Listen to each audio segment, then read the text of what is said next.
Muito bem, vamos lá para o nosso estudo do Nas Fronteiras da Loucura, capítulo número 27, Mergulho no Passado, né? Obra de autoria espiritual de Filomeno de Miranda e psicografia do Divaldo. Vamos lá então. Bom, nós vimos no nosso capítulo anterior os preparativos, né, para essa assistência. Vimos então o Ricardo, que é o espírito obsessor, agora afetado, né, pelo choque anímico que ele sofreu em contato com Jonas, o médium, trabalhador, fazendo com que ele ficasse menos agitado, né? Não diria mais tranquilo, mas menos agitado, agora sentindo o efeito de uma vibração de fluidos de uma qualidade diferente daquele que ele durante tanto tempo alimentou, que era aquela vibração de ódio, de vingança. Então, em contato com o médium, ele começou a sentir esse efeito. Ele se encontrava em adormecimento. E os preparativos, então, começavam, né, a se desenvolver dentro da casa espírita para que fizessem esse trabalho, né, de auxílio, esse trabalho de desobsessão. Algo interessante que nós vimos, né, que inclusive aqui abriu um parêntese bem interessante, trazendo orientações, né, para todos aqueles que trabalham com mediunidade. O Dr. Bezerra esclarecia Filomeno de Miranda, dizendo que os trabalhos aconteceriam na dimensão espiritual e não durante as atividades do centro espírita. Isso porque, bom dia, Andréa, isso porque os médiums, né, embora com boa vontade para realizar o trabalho, nem sempre estão ali devidamente concentrados, né, ou focados na tarefa, devido às tantas distrações que nós encontramos hoje no nosso mundo, né? Então passa ali o dia inteiro trabalhando com muitas preocupações e depois vai para o centro espírita com, né, a mente ali contaminada com as agitações do dia a dia, do cotidiano. E essa tarefa em especial, ela exigiria um cuidado muito grande por causa da profundidade, né, das raízes que levaram esse espírito ou esses espíritos a essa condição, né, de essa relação obsessiva. Então, optaram então em trabalhar na dimensão espiritual com a assistência dos encarnados em desdobramento, em especial Jonas aqui, o médium.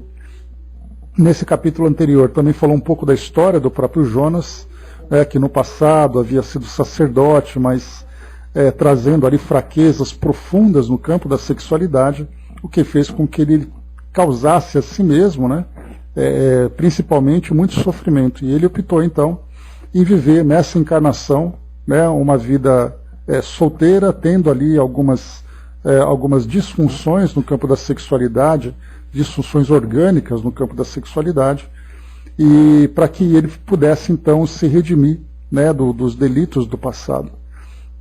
Então esse foi aqui o processo.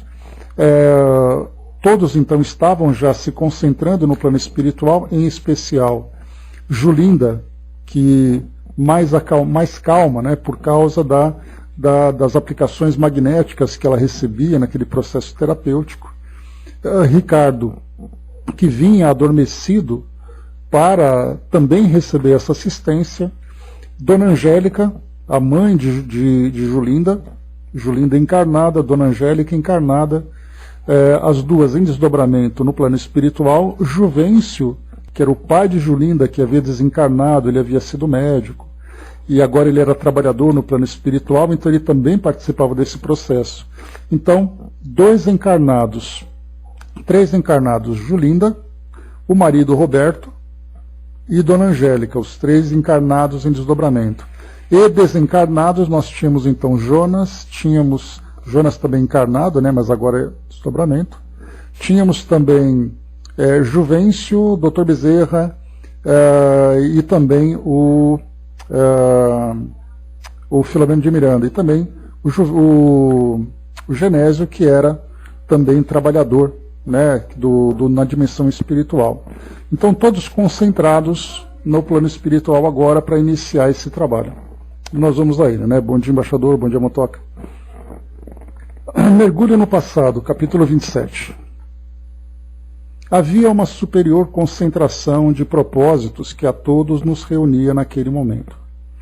O interesse fraternal que nos motivava era o de auxiliar os implicados na problemática obsessiva, algo inverso da visão imediatista das criaturas encarnadas.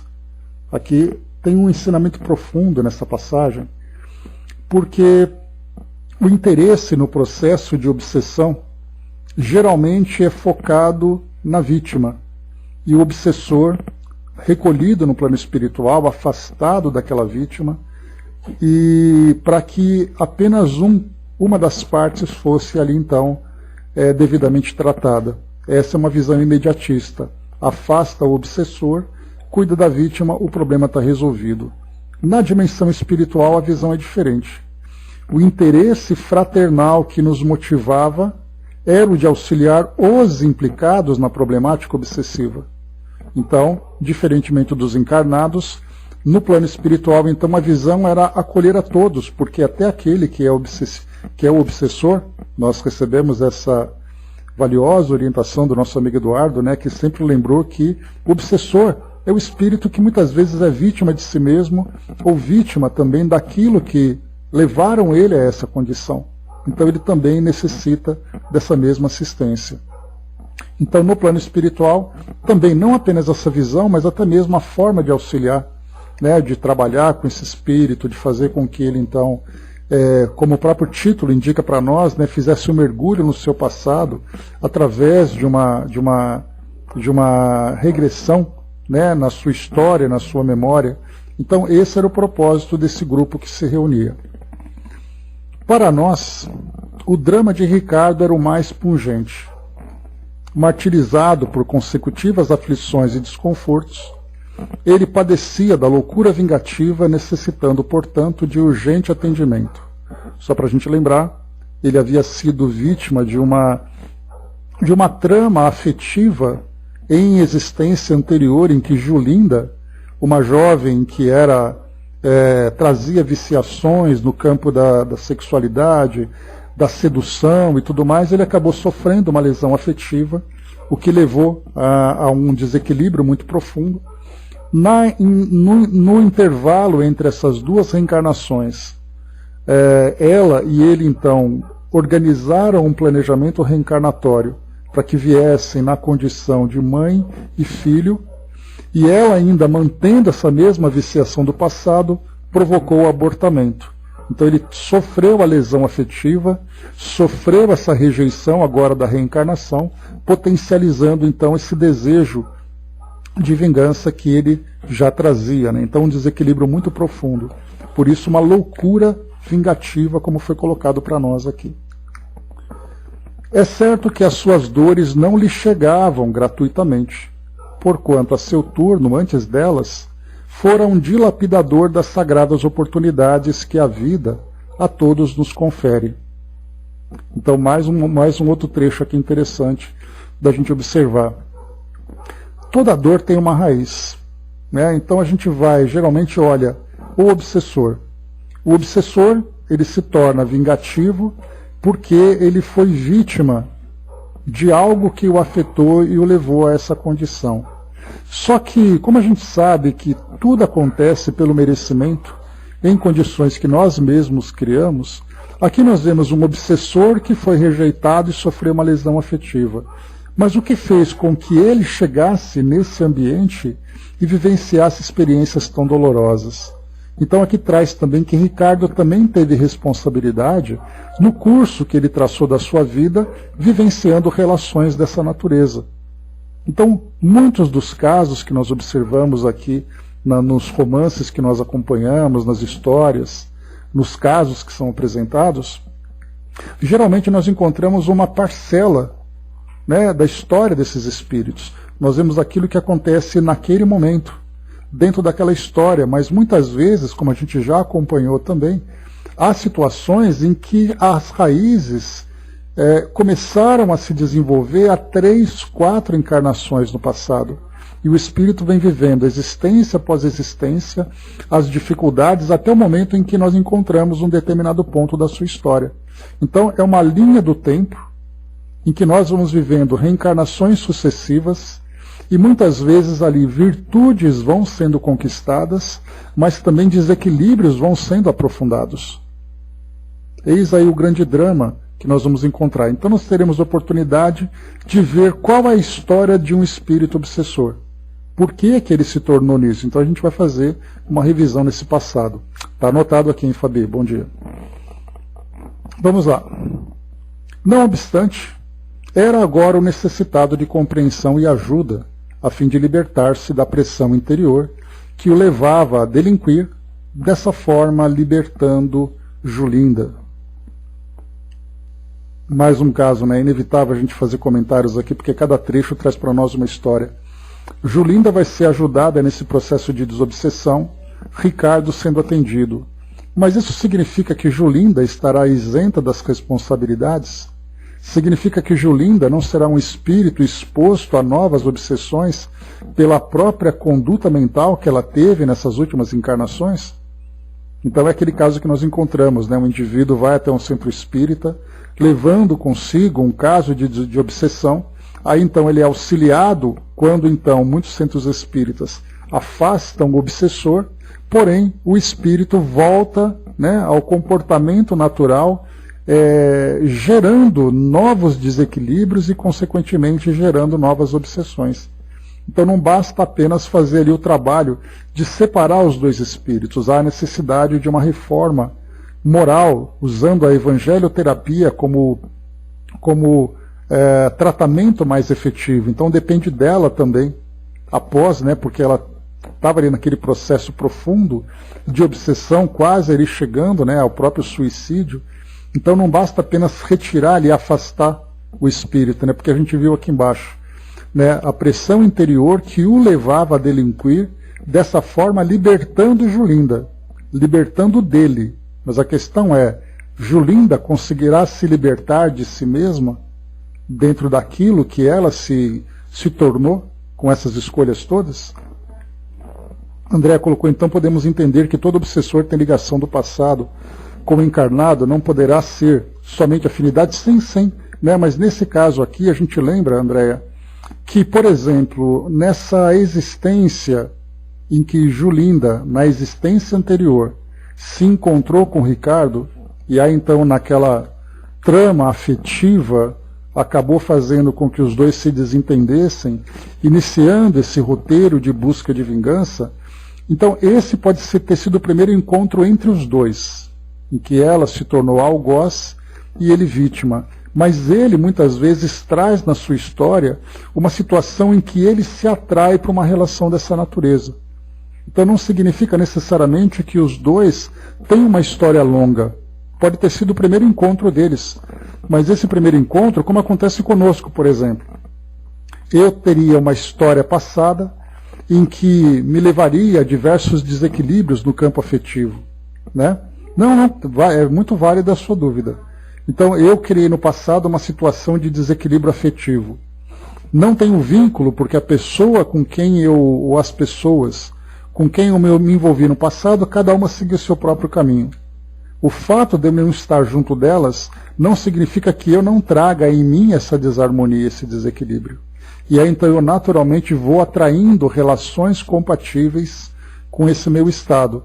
E aí então, dependendo da pessoa que se aproxime, dependendo da forma como nós nos lesionamos dentro do campo moral afetivo, começa ali então um vínculo obsessivo entre duas pessoas que não trazem histórias profundas, histórias lá de existências tão passadas, né? Então, o que nós temos que pensar é que cada um traz o desequilíbrio em si mesmo. E, eventualmente, ali uma relação que há entre pessoas, né, que vão se reencontrando no decorrer das existências.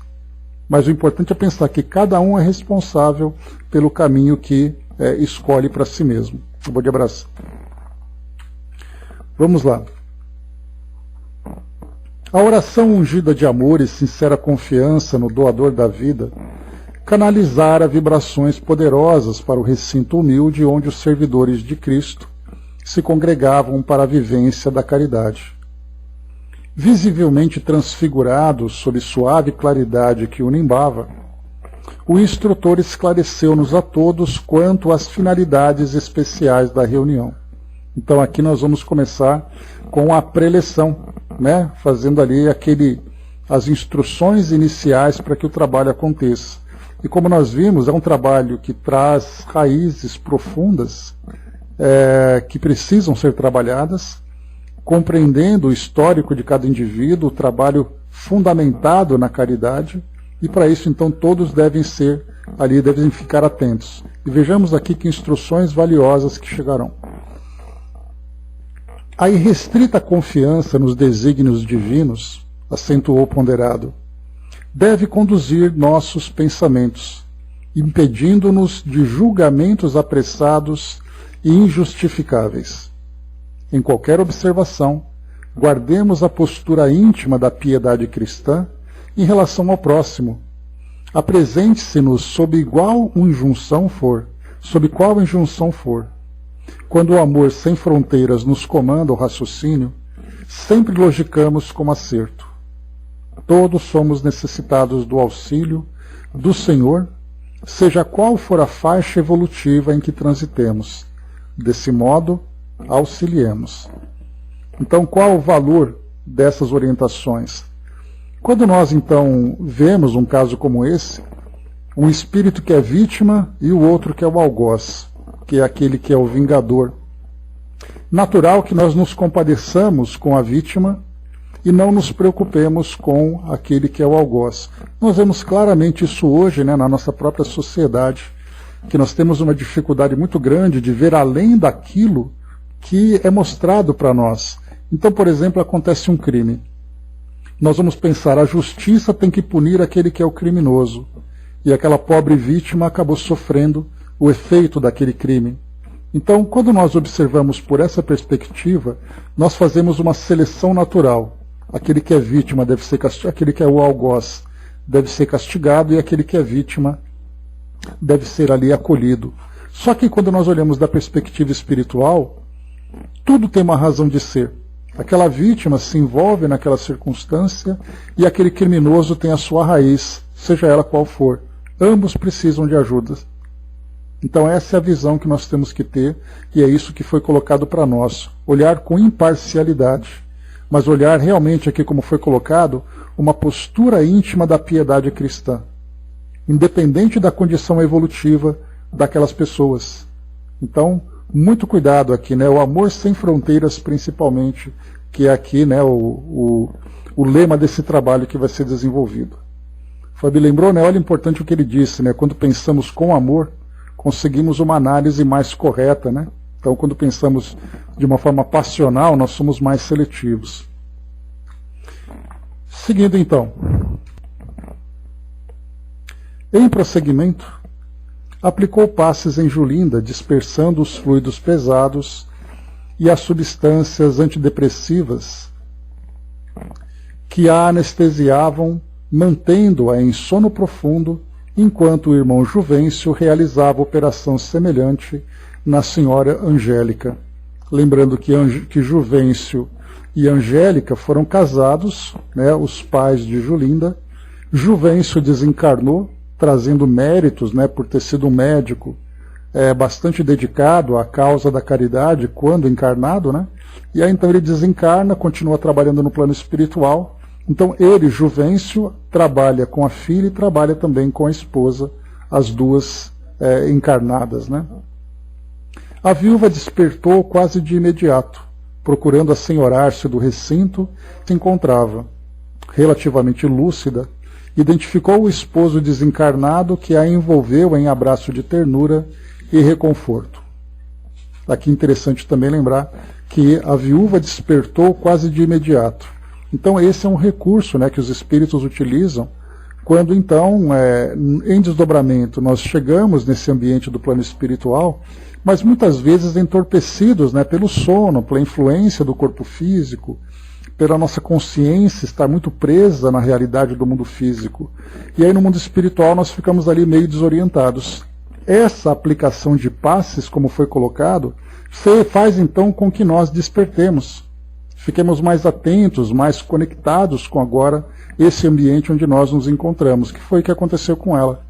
Ela despertou quase de imediato, tomando ciência do que acontecia à sua volta, né? Então ela coloca, procurando assenhorar-se do recinto em que se encontrava, relativamente lúcida, e é claro, né, quando se fala em relativamente lúcida, é porque essa lucidez depende muito da prática, da vivência dos encarnados nesse processo de desdobramento. E como, de um modo geral, nós não estamos habituados a isso, exatamente porque a nossa vida material é muito mais presente, muito mais influente na nossa consciência, então nós temos aquele despertar, mas aquele despertar relativo. E aí eu sempre lembro para vocês, né, daquela passagem do livro Transição Planetária, que mostrava, né, muitos trabalhadores conduzindo casais que receberiam então espíritos em reencarnação para ajudar na transformação do nosso planeta, e esses trabalhadores levavam então esses encarnados em desdobramento, muitos deles completamente assim fora de órbita, né, sem terem qualquer noção do que estava acontecendo. Entre aspas, embriagados, né, com o torpor da influência da matéria. Outros não, outros já tinham mais lucidez, mais clareza, eram capazes de um raciocínio melhor, de um entendimento melhor. Outros não, outros completamente ali atordoados, né? Bojamani. André colocou, né, creio que essa rapidez deve-se também à elevação do espírito, né? Eu vou continuar bobalhado. Todos nós, né, André?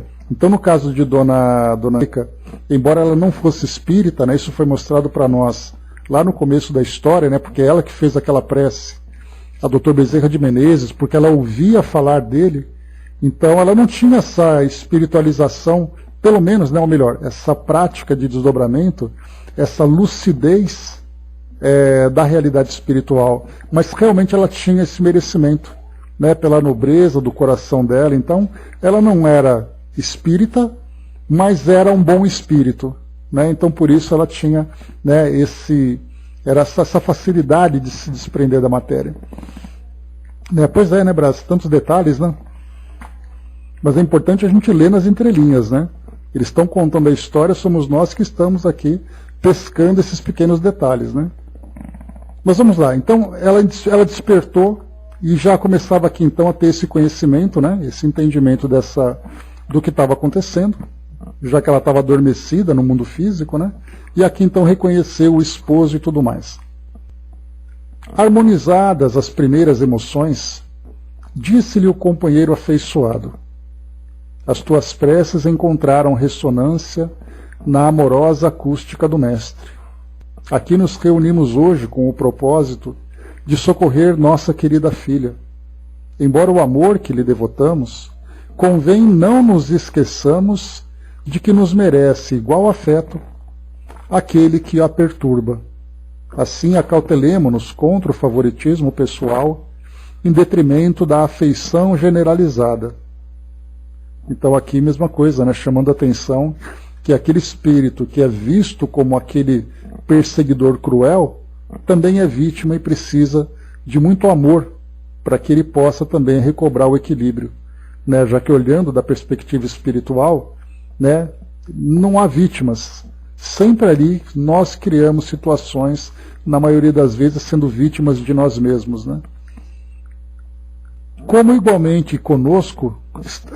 está igualmente conosco o nosso Roberto, despertemo-lo a fim de que participe das nossas realizações sob as bênçãos de Jesus. Roberto, então, esposo de Julinda, também em desdobramento. Vejamos aqui a diferença dele agora para Dona Angélica. Roberto acordou mais lentamente, sem dar-se conta do lugar onde se encontrava.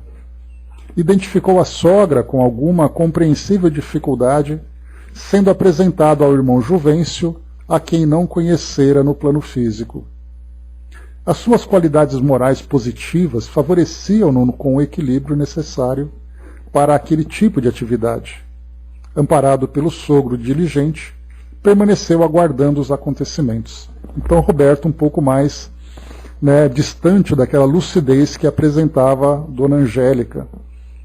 Aqui foi mostrado também que quando ele, sem dar-se conta do lugar onde se encontrava, é mais ou menos, né, onde estou, quem sou eu, o que está acontecendo, então não tinha ali. Reconheceu a sogra E ali então ele teve contato com Juvencio, que era então o sogro dele, mas que ele não conheceu, porque Juvencio desencarnou ali por volta dos 39 anos, com problema cardíaco que ele tinha e tudo mais, então não era, né, não foi conhecido pelo genro, né, quando encarnado.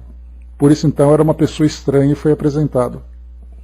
As suas qualidades morais positivas favoreciam-no no equilíbrio necessário para aquele tipo de atividade. Então o Roberto era um espírito, era um bom espírito, né, e ele reencarnou realmente com o objetivo de ajudar a Julinda na reencarnação dela, porque eles tinham uma relação com o passado.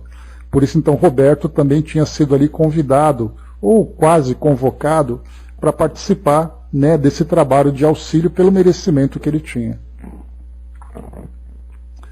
Julinda despertou atônita, revelando toda a gama de perturbação que a assaltava.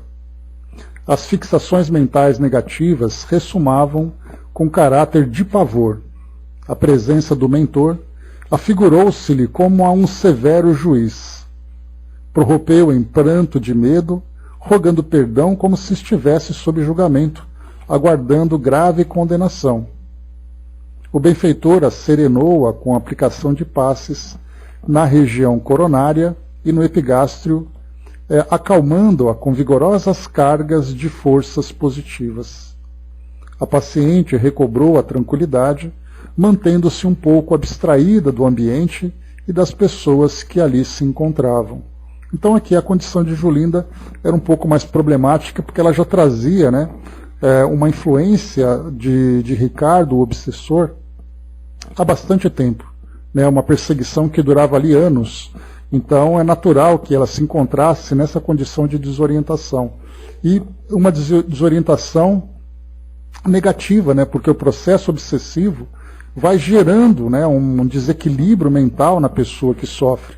E no caso dela, ela já vinha sendo trabalhada negativamente já há bastante tempo. E aí então a primeira ideia que ela teve foi exatamente ali o sentimento de culpa, né, porque o Ricardo, como obsessor, ele procurava instigar nela de uma forma muito profunda, de uma forma muito intensa, a ideia da culpa, pelo fato dela ter rejeitado. Então a relação entre eles era: você é culpada, você me matou, olha o que você fez comigo, você não presta. Então ficava bombardeando a mente dela com isso, e ela foi absorvendo essas ideias. Daí então ela ter entrado nesse estado de depressão profunda, a ponto ali de chegar no limiar, né, do suicídio, que era a intenção exatamente do Ricardo. E agora, quando ela desperta então no plano espiritual, completamente ali desorientada, a primeira coisa que aflora é exatamente a culpa e o medo do julgamento que ela vai vivenciar. Ela então, após essa aplicação de passe, e aqui então a técnica na região coronária, região do epigástrio, então ali fez com que ela se asserenasse, mas não necessariamente ficasse completamente lúcida com relação ao que aconteceria com ela. Ato contínuo foi a vez de Ricardo, que recuperou a claridade mental com outro tipo de agitação. De pronto percebeu-se sob controle e não tergiversou em blasfemar, agressivo, erguendo os punhos em atitude ameaçadora. Né? Então ali, rapidamente, assim que ele começou a despertar, já veio aquele sentimento de revolta. Porque ele já trazia essa ideia também, né? Ele percebia que outras influências começavam a minar a intenção dele de destruir Julinda. Então, de imediato, ele já começou então de uma forma agressiva, né, a trazer ameaças e tudo mais. Não ocultava na revolta que o dominava a decepção e a mágoa, o desespero e o desejo de vingança. Sou vítima, repetiu inúmeras vezes com o semblante congestionado e a voz roufenha. Confio na justiça e estou destacado para fazê-la cumprir-se. Então ele também foi instruído, né, pelo mentor, o mentor desse processo de obsessão dele, de que ele tinha todo o direito de se vingar, de que ele tinha todo o direito de fazer justiça. E, portanto, a primeira ideia que veio foi: eu tenho o direito de destruí-la porque ela fez isso comigo. Então a gente vai começar a perceber aqui, né, a reação de cada um se sentindo culpado, o outro se sentindo no direito, mas o papel do trabalho de desobsessão, quando se fala, né, que ambos serão trabalhados, vai ser exatamente fazer o esclarecimento. Mostrar que aquele que se julga culpado não é tão culpado assim, e aquele que se vê como vítima também não é tão vítima assim.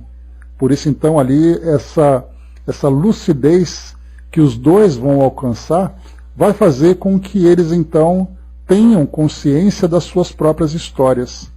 Porque Ricardo, aqui, a única história que vem à mente dele foram as 2 vezes em que ele foi rejeitado. Mas é necessário, então, fazer com que ele vá além disso para perceber que também ele construiu uma história negativa que o levou ao sofrimento.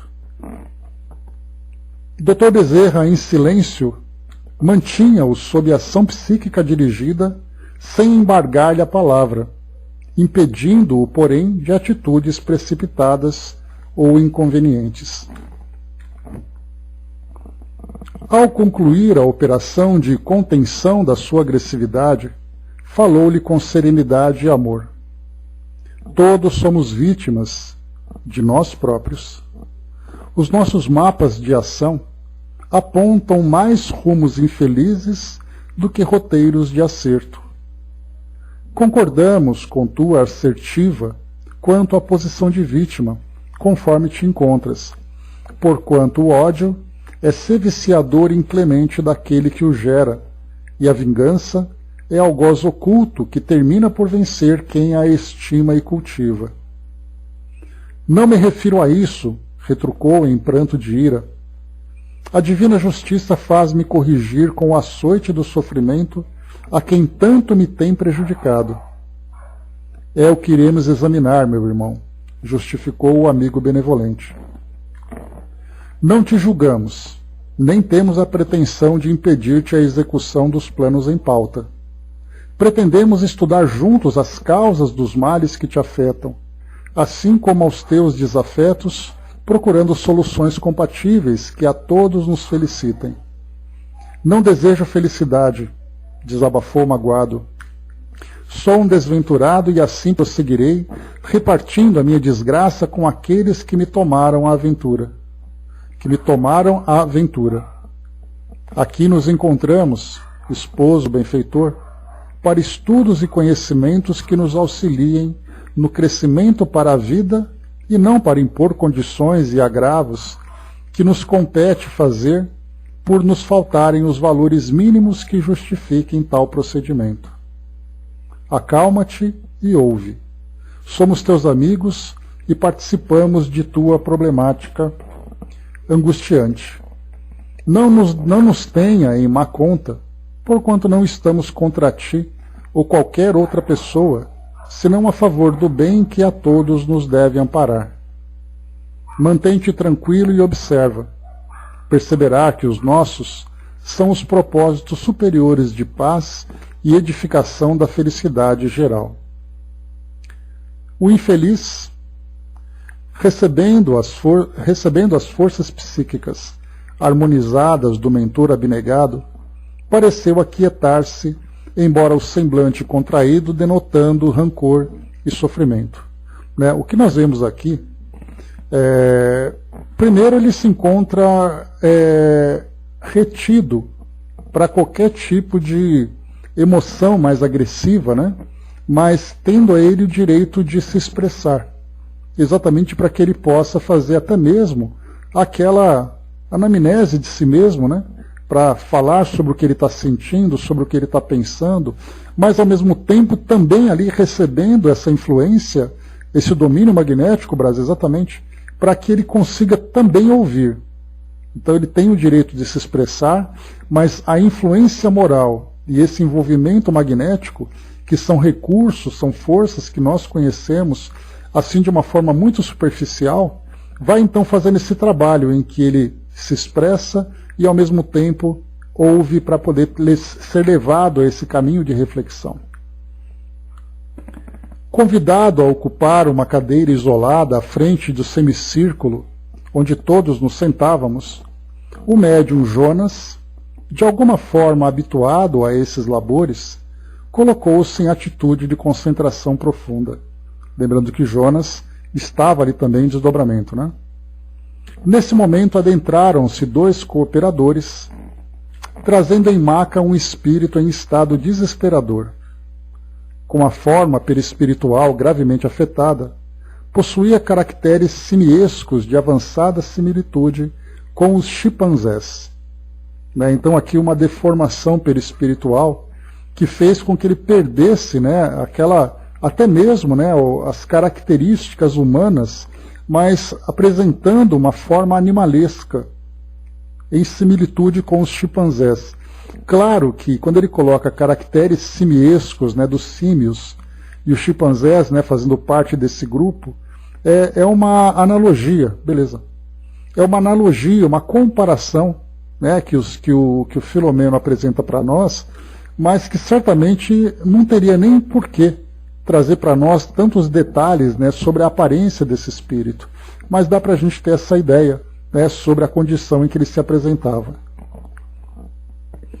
Arfava, estorcegando adormecido, colocada ao lado do médium, a exteriorização psíquica deste, em suave tom opalino, parecendo absorver as cargas escuras que absolviam da entidade, a produzir, no instrumento humano, estranha sensação de bem-estar, de mal-estar.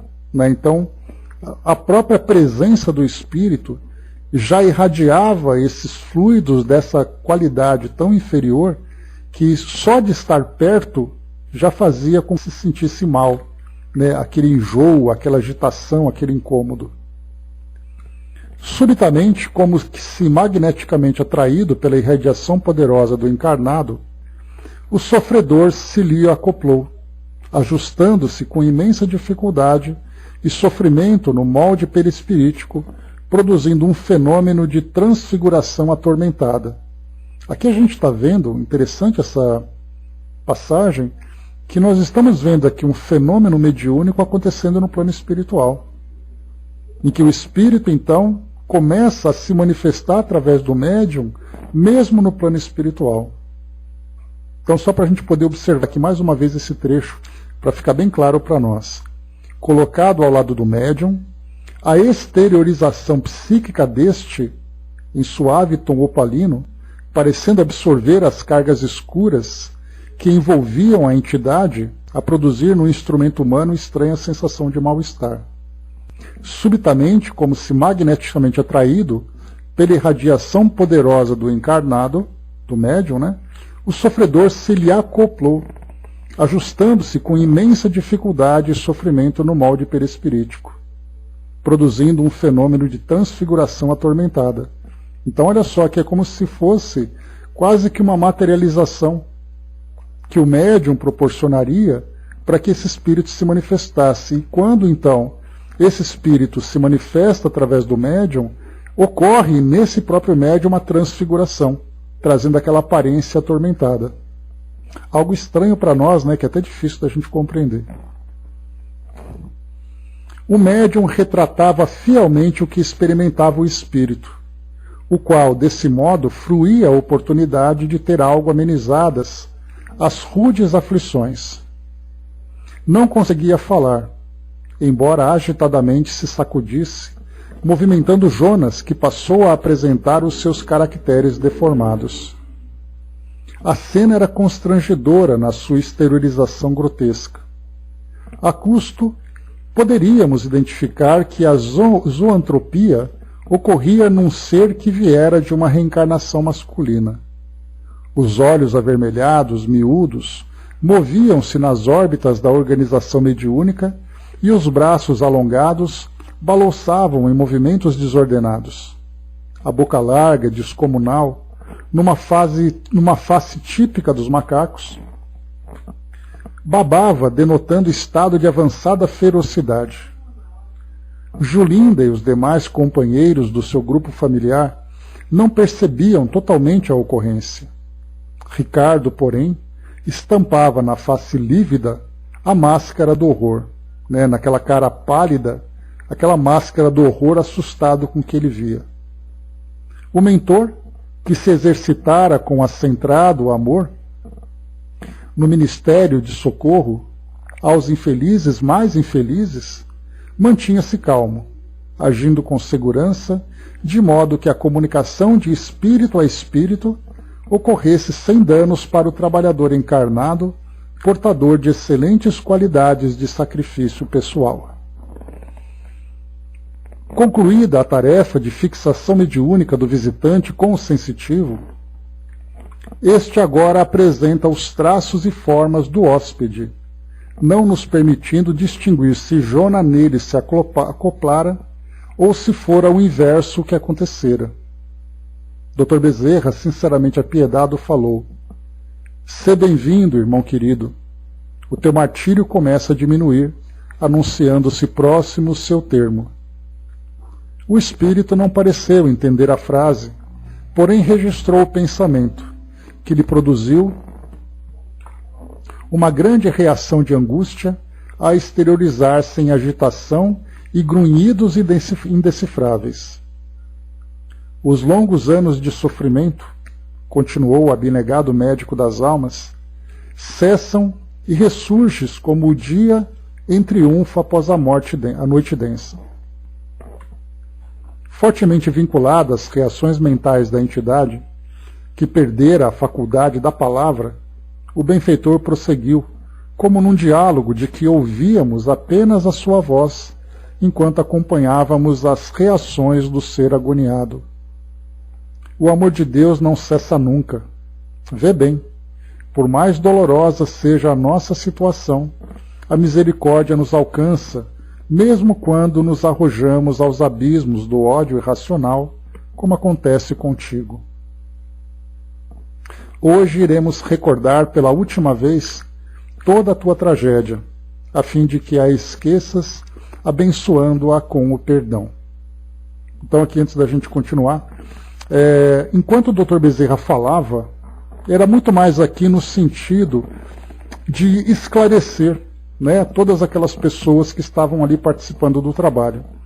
Porque o espírito em si, tamanho o seu grau de ferocidade, de irracionalidade, ele não conseguia compreender o que estava sendo dito, mas ele compreendia as vibrações que o envolvia. Assim como nós tivemos o choque anímico que Ricardo sofreu quando, em contato com Jonas naquela reunião mediúnica que aconteceu lá no Centro Espírita, naquela atividade do Centro Espírita, e fez com que Ricardo se sentisse envolvido por um fluido de uma qualidade diferente daquele que ele estava habituado, aqui nós encontramos algo parecido. Primeiro, o próprio espírito em contato com Jonas, havendo ali uma pequena transfusão fluídica do médium que trazia excelentes qualidades morais para esse espírito. E ao mesmo tempo o Dr. Bezerra, que enquanto falava, na verdade ele estava também irradiando, né, uma força mental envolvendo aquele espírito, fazendo com que ele então sentisse essas vibrações de qualidades elevadas, qualidades diferentes. Então, não eram as palavras em si que faziam efeito sobre esse espírito, mas o pensamento que era dirigido a ele. E as palavras, como nós vimos, servia muito mais de uma forma didática para que o grupo acompanhasse aquilo que estava sendo feito. Porque o Dr. Bezerra poderia simplesmente ficar em silêncio, apenas irradiando aquele pensamento, aquele sentimento de amor envolvendo esse espírito, que já seria o suficiente para que ele sentisse essa qualidade moral. Então as palavras aqui vinham muito mais para que exteriorizasse esse pensamento para que todos acompanhassem. A Mami colocou, né, por isso da harmonização dos pensamentos em uma reunião mediúnica, sim, né, é fundamental, porque, mais uma vez, né, como já foi falado, o silêncio verbal num trabalho, numa reunião mediúnica, num culto religioso, por exemplo, né, ou numa palestra profissional, qualquer ambiente onde haja pessoas trocando vibrações mentais, vibrações de pensamento, o silêncio verbal não significa silêncio mental, porque eu posso estar quieto, bombardeando aquela pessoa com pensamentos de rejeição, de antipatia, provocando nela, se ela não estiver preparada para receber e amortecer esses dardos mentais, ela pode sofrer o efeito. Então, por isso é chamada a atenção, silêncio na voz e harmonização no pensamento, silêncio no pensamento também. Vamos lá. Quando o espírito, então, recebia todas essas vibrações, então, diz aqui para nós Filomeno, o espírito reagiu, estremunhado, readquirindo a ferocidade inicial. Contido pelo psiquismo do médium e pelo controle mental do instrutor, mesmo assim extravasava desconcerto e fúria. Era o ódio, o agente daquela situação dolorosa. O monoideísmo, por longos anos mantido, encarregara-se de degenerar a forma perispiritual da criatura, moldando-a conforme a aspiração íntima acalentada. O desejo irrefreável de vingança, a alucinação decorrente da sede de desforço não logrado, respondiam pelo autossupliciamento que ela a si mesmo se impusera. Ela, a criatura, né? Então, quando ele fala mais uma vez aqui de monoideísmo, lembrando que mono, né? Uma ideia, apenas uma ideia, né? Então, ideísmo. Então, ele tinha apenas um pensamento, o pensamento de ódio. Então, esse monoideísmo é um processo de auto-obsessão, mas, ao mesmo tempo, provocado, né, por um sentimento que foi gerado por outras situações, por outras pessoas. Então, essa concentração fez com que o espírito deformasse, se degenerasse mentalmente e também perispiritualmente. Lembrando que a mente é ali a estrutura que sustenta o perispírito. Então, um perispírito bem desenhado significa que é uma mente bem harmonizada. Um perispírito deformado é uma mente também desarmonizada. Eis a razão da providência sábia de que se utilizara Dr. Bezerra, produzindo-lhe a incorporação em Jonas. Aqui incorporação entre aspas, né? Lembrando mais uma vez que não é uma incorporação, né? Mas é um envolvimento perispiritual. A medida, duplamente, propiciava benefícios, remodelava-lhe o ser, preparando-o para os processos futuros de crescimento pela reencarnação e equilibrava as reações pelo cujo recurso impediram-se-lhe as atitudes graves quão danosas. Né? Então, aqui só o contato com o médium, além das próprias vibrações que ele recebia, também já era o suficiente para que ele então iniciasse, eu não vou nem dizer adquirisse, né, mas ele iniciasse a aquisição do equilíbrio, né, de uma criatura numa condição natural, de uma condição normal. Porque a condição daquele espírito era completamente anormal, dado, né, o seu grau de desequilíbrio. Então o contato com o médium, também nesse choque anímico, só que agora dentro desse campo mais sutil, faria então com que ele começasse a se reorganizar mentalmente e, consequentemente, refletisse isso também no seu perispírito. Mas aí é aquela coisa, né? Não é de uma hora para outra que isso acontece. Esse é o início de um processo em que esse espírito, provavelmente aqui, pelo que nós estamos acompanhando na história, é a primeira vez que ele começa a receber esse tipo de assistência.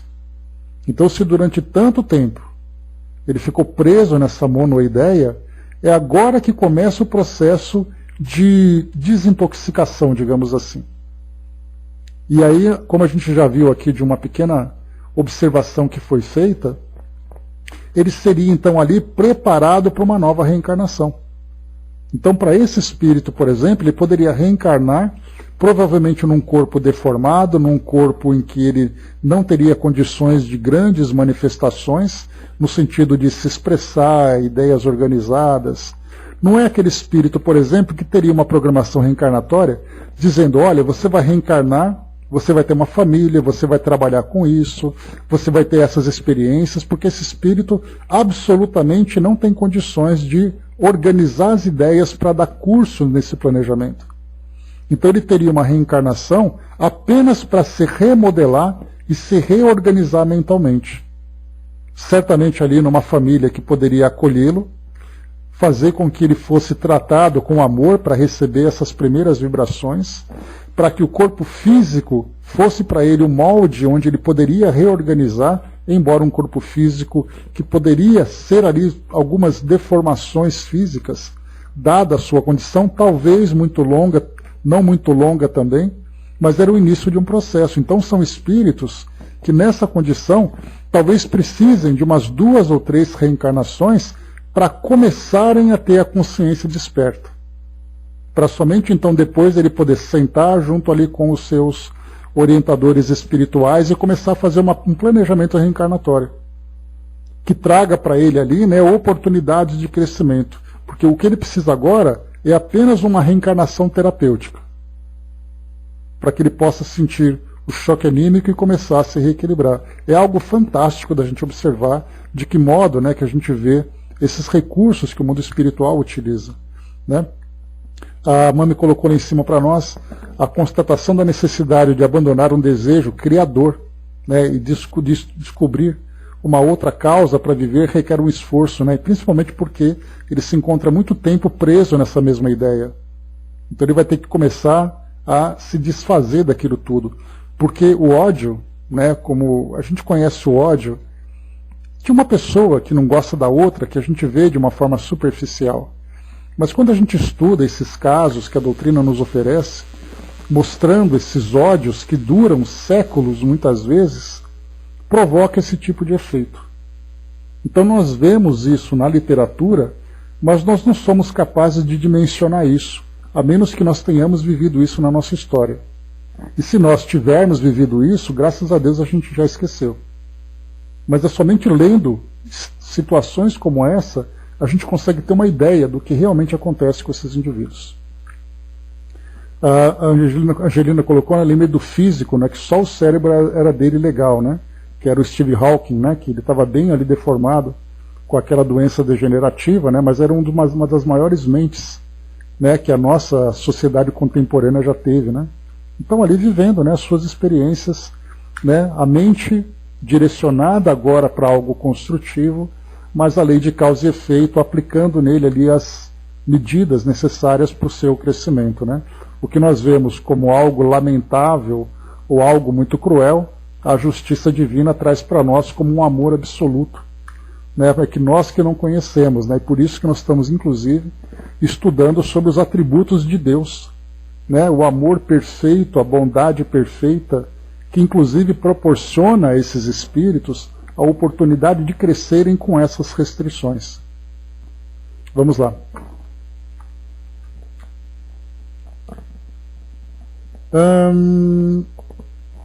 Então, voltando aqui que a gente estava lendo, remodelava-lhe o ser, né, esse contato com Jonas, preparando-o para os processos futuros de crescimento pela reencarnação e equilibrava as reações por cujo recurso impediram-se-lhe as atitudes graves quão danosas. Aqui foste trazido, aclarou o psicoterapeuta consciente, por amor. Os largos e tormentosos anos que pareciam não se acabar, cessaram para ti. Recomeças a vida numa etapa nova, em que o ódio e a vingança não desempenham papel nenhum. Nessa nova oportunidade, o perdão substitui o ódio e o amor sobrepõe-se à vingança.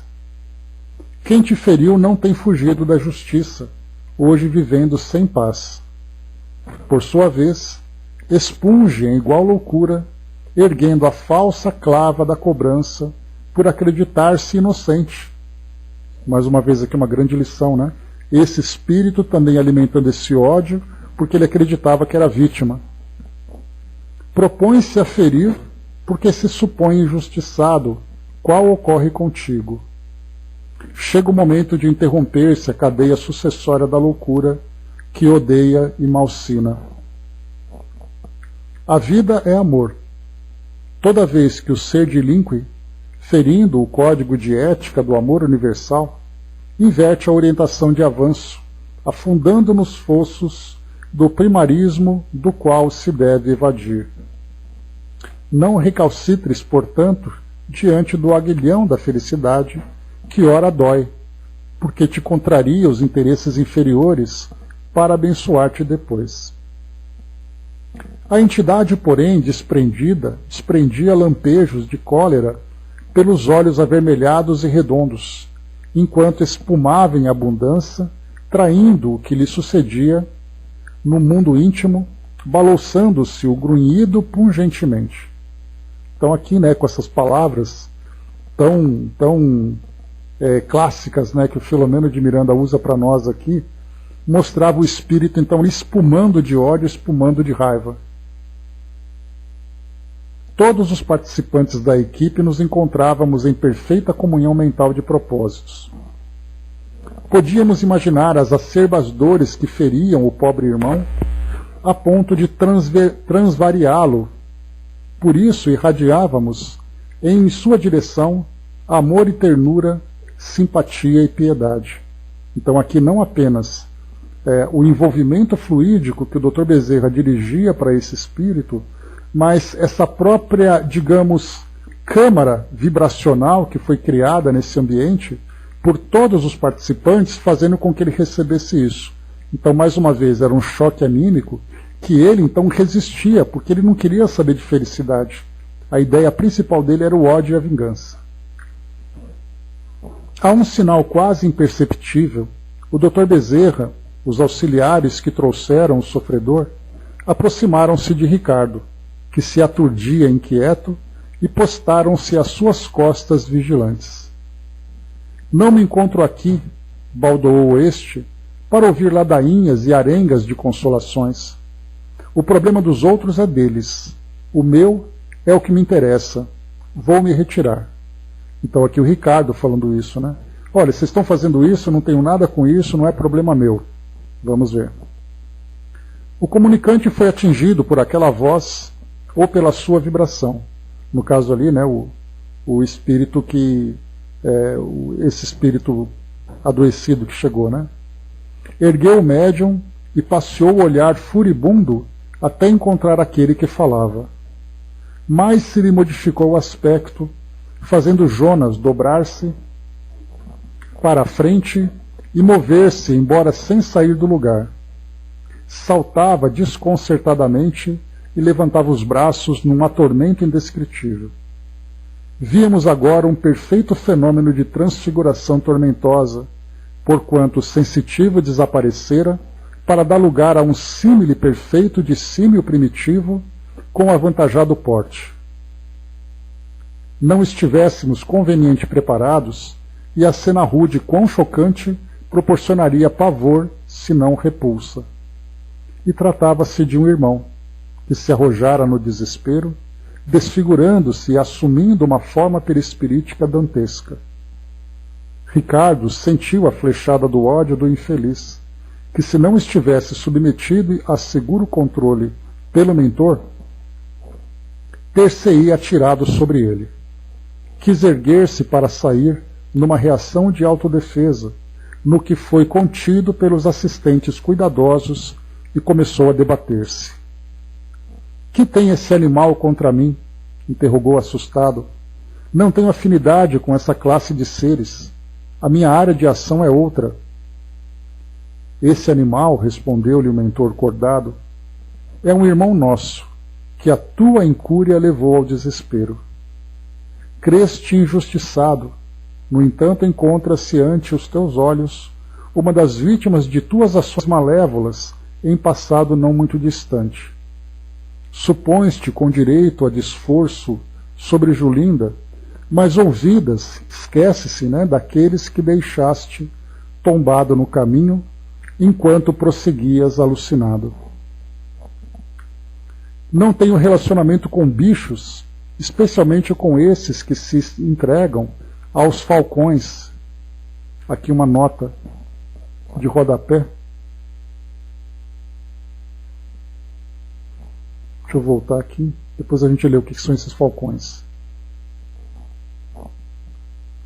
Trabalho noutro campo de justiçamento, e não me recordo senão do mal que me fizeram. Dizes bem, retrucou o amigo paciente, porque aqueles a quem ferimos fica carpindo a dor que lhes impusemos enquanto seguimos irresponsáveis, semeando novas aflições. Além disso, Tu sentes que te encontras vinculados a ele. Não poderás, todavia, prosseguir sem que lhe distendas as mãos, as mesmas que o empurraram ribanceira abaixo.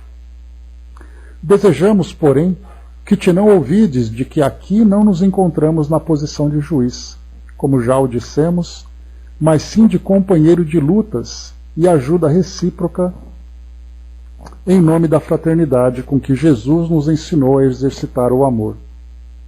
Recuso-me a continuar porque me sinto mal, revidou contrariado. E o demorado mal que ele sofre? Indagou o Dr. Bezerra. Por acaso já não é suficiente o seu padecimento? Não te poderás escusar, fugindo à verdade e à justiça que apregoas, na falsa justificativa de permitir-te direito sobre Julinda, quando tem dívidas para com este nosso irmão, que nos inspira comiseração e caridade. Atenta, Ricardo, este é o teu momento na estrada de Damasco da tua redenção. Qual Saulo, invigilante e enlouquecido, defrontas Jesus, simbolizado no amor que deve renascer em ti mesmo, para a glória do teu bem e da tua paz. Recordemos, acalma-te, mergulha a mente no passado, silencia as ansiedades, esquece o mal de que te dizes vítima para pensar na bênção da tua libertação. Dorme agora e recorda. 2 outros amigos e o irmão Genésio assistiam com técnicas especiais de recursos magnéticos que manipulavam com habilidade o irmão zoantropiado, que a pouco e pouco devolveu ao médium a cadeira com expressão inteligente nos olhos fulgurantes. Só lembrando aqui, né, pessoal, zoantropiado, né, vem aqui de zoo, de animal, e antropo, homem, né, então ele tinha aqui aquele formato de um homem com características animais, né. Julinda, assustada pelo inusitado, sem compreender em toda a sua extensão o que ali sucedia, amparada pelo irmão Juvencio e da dona Angélica, que orava fervorada, percebia tratar-se de uma ação de alta magnitude. A mãe da obsidiada mantinha-se confiante, e porque habituada à oração, facilmente preservava a paz, sintonizando com as faixas mais elevadas da vida. O diretor espiritual prosseguiu na indução hipnótica. Vimos então Ricardo relaxar, caindo em sono profundo. Só um instantinho, pessoal. Nossa, tem muitas páginas aqui pela frente. Vou parar por aqui então, que já estourou aqui nosso horário. Então aqui nós vimos inicialmente, paramos bem aqui num ponto certinho. Então aqui nesse momento, quando então Ricardo entra nesse estado de relaxamento, ele começa a ser induzido a fazer uma viagem no seu próprio passado, para recordar exatamente ali a história que o liga, né, o evento, a experiência que o liga a esse espírito que foi trazido aqui na condição de doente. Tá, então a gente para por aqui nesse trecho.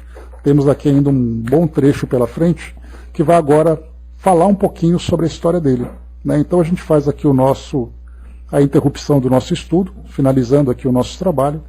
E o que nós vimos até agora então foi exatamente, né, o porquê do cuidado do trabalho ser realizado na dimensão espiritual, convocando esses trabalhadores para agirem nesse campo, exatamente porque no plano físico, com o espírito nessas condições, seria muito complicado e provocaria, principalmente no próprio médium, um efeito bastante perturbador. Embora ele tivesse ali, né, um trabalho moral, né, uma condição moral elevada. Mas então ali foi feito, né, com todo cuidado, com toda atenção, para que todos ali fossem devidamente assistidos. Então aqui o próximo encontro nosso falaremos sobre a história de Ricardo, já que nós temos aqui, né, o título